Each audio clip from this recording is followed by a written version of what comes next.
But Sandra, whose home-based lifestyle lets her sleep late and eat late, is facing her first night without midnight feasts. It is difficult because I feel like I haven't had nothing warm. I don't know, I was saying to someone the other day that when I have something warm, I feel like I'm getting like hugged from inside. And I've not had nothing really warm.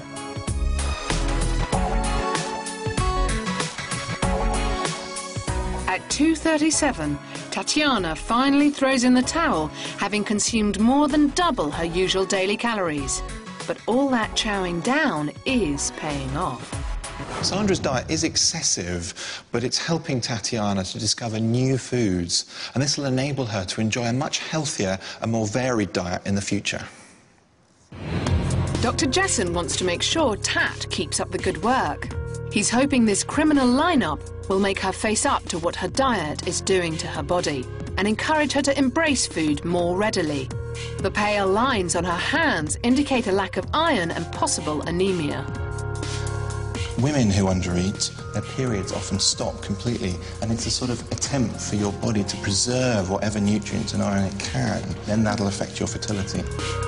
If you're underweight and your body fat drops below 13%, you risk your period stopping. Dark circles under the eyes are the early warning signs of chronic fatigue. And the other thing that we can't actually see here, but it will happen, is that you'll start to get really bad wrinkles and dry skin and thinning hair because of all that lack of nutrients. Being underweight can lead to brittle hair that breaks easily and even falls out. And there's even more worrying news for her bones.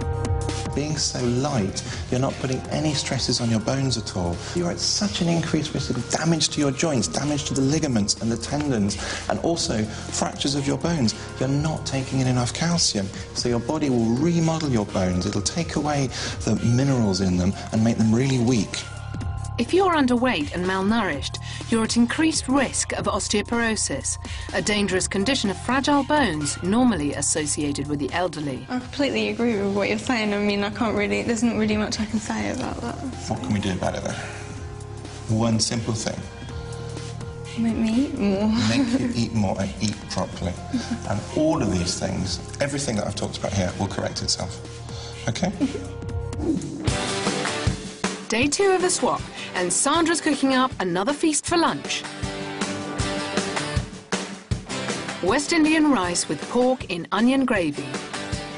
Oh, and a little bit of salad. But Tatiana's Italian job proves little respite. Pasta makes me hungry. After about an hour, I'm going to be starving. Or maybe not, I don't know. How are you getting on? I like the rice. It's quite easy to eat. The pork is filling me up quite a lot. Yeah, because it's quite a big chunk. Tatiana chows down with workmanlike zeal. But her famished flatmate's not feeling sympathetic. Name of the game, isn't it?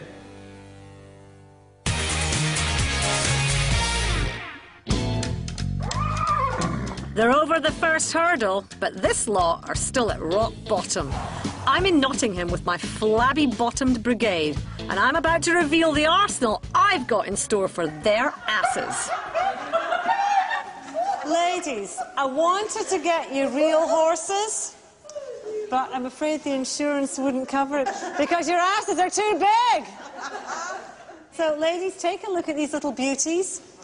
They are horse-riding simulators designed to do the same thing as a horse.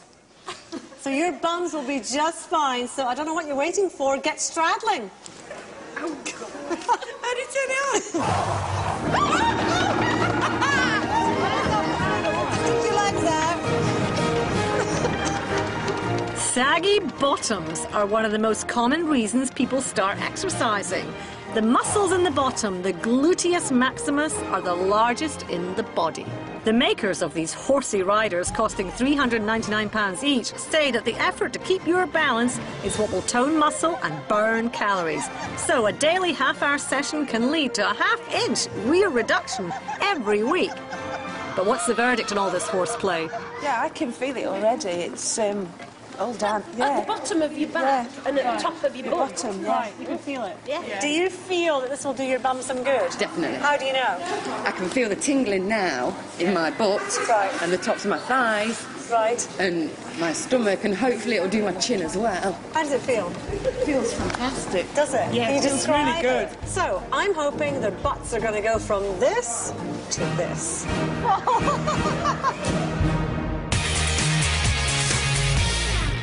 Super skinny Tatiana is broadening her tastes on the diet swap.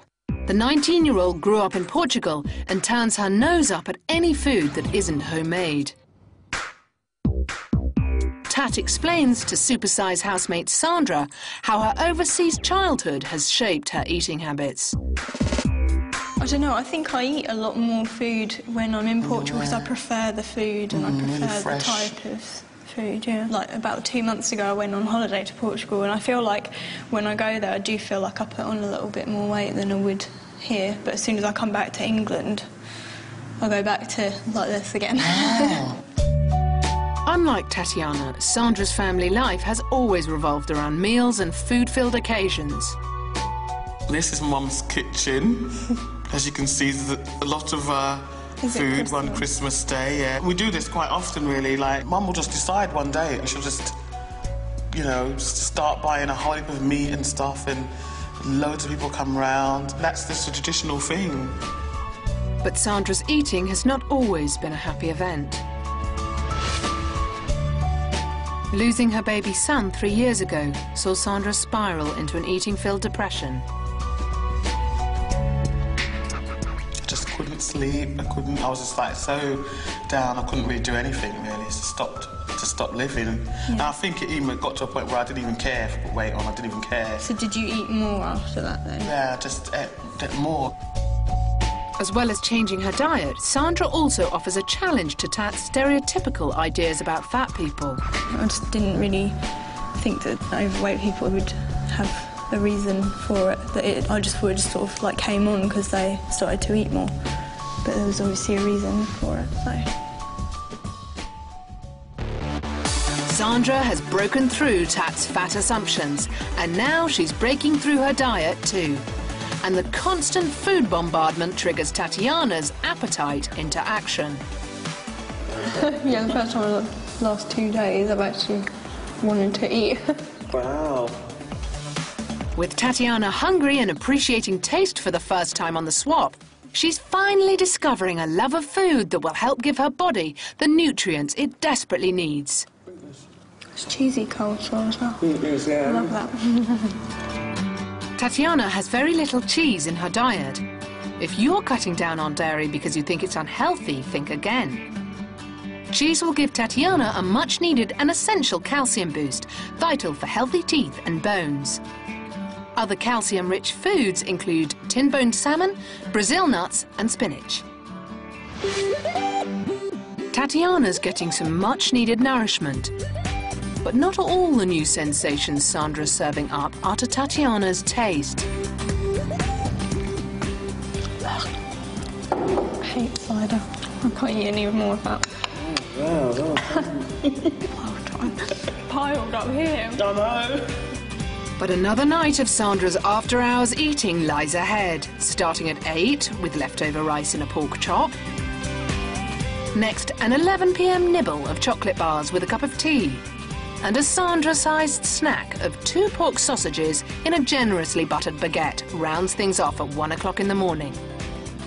Sandra's so-called snacks are actually the size of most people's whole meals, and I hope that by seeing Tatiana struggling through these, it'll make her realise just how much food she's getting through every day. Tatiana gets stuck in, but Sandra's suffering. God, this is like torture. I'm not finding it that pleasurable either, to be honest. Yeah. How can I make this bit of orange in the bottom stretch? Sip it. Oh my God, no. With her calorie intake drastically increased, Tatiana's full of fighting spirit. I'm finding it quite a challenge. I quite enjoy it, like doing something that I wouldn't normally do and sort of make myself do it is, in a way, kind of fun. It sounds strange, but I do care. And Sandra's appetite is finally getting some recreation. I'm learning that you have to wait, 6 hours for your food. You're going to collapse. Your body can cope with it. You can get it. Coming up, Sandra reaches breaking point on Tat's tiny portion. I'll get more nourishment from my cherry flavoured. The toilets at the fashion show. How's that for beauty queen? Yeah. Anna Richardson delves into bizarre model diets. And Ian McKeith and her dumb waiters fish for the truth about breakfast calories. I personally would go for traditional English breakfast. Which you had this morning. What an Englishman, they go to war on.